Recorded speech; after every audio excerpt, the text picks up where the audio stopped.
السلام علیکم، فارمیسی بروز یوٹیوب چینل میں خوش آمدید۔ آج کی ویڈیو نیوپراکس ٹیبلٹ کے بارے میں ہے۔ نیوپراکس ٹیبلٹ ایک درد کم کرنے والی پین کلر اور سوزش کم کرنے والی دوا ہے جو جوڑوں کے درد، ماہواری کے درد، سر درد، کمر درد اور بخار میں استعمال کی جاتی ہے۔ یہ دوا انسیڈ گروپ سے تعلق رکھتی ہے۔ فعال اجزاء یعنی ایکٹیو انگریڈینٹس۔ نیوپراکس ٹیبلٹ میں نیوپراکسین سوڈیم ایکٹیو انگریڈینٹ موجود ہوتا ہے جو درد اور سوزش کو کم کرتا ہے۔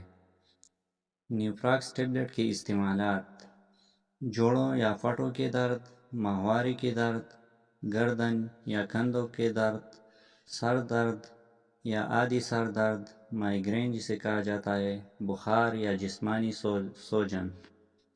اب نیوپراکس ٹیبلٹ کے طریقہ استعمال کے بارے میں جانتے ہیں۔ نیوپراکس ٹیبلٹ عام طور پر دن میں 1 سے 2 مرتبہ کھانے کے بعد لی جا سکتی ہے،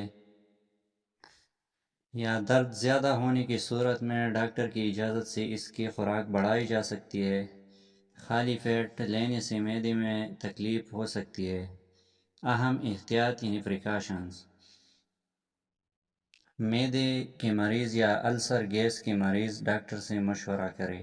حاملہ خواتین اور دودھ پلانے والی ماں صرف ڈاکٹر کی اجازت سے لے سکتی ہے۔ طویل استعمال سے گردے، معدہ یا دل پر اثر پڑ سکتی ہے۔ اب بات کرتے ہیں اس کے ممکنہ سائیڈ ایفیکٹس پر۔ اس کے ممکنہ سائیڈ ایفیکٹس میں معدے کی جلن یا درد، متلی یا قے، سر چکرانا یا تکن، نایاب مگر سنگین السر یا خون بہنا شامل ہے۔ ڈاکٹر کی ہدایت: درد کی دوا وقتی سکون دیتی ہے مگر اصل وجہ کی مکمل علاج زیادہ ضروری ہے۔ شکریہ۔ السلام علیکم، فارمیسی بروز یوٹیوب چینل میں خوش آمدید۔ آج کی ویڈیو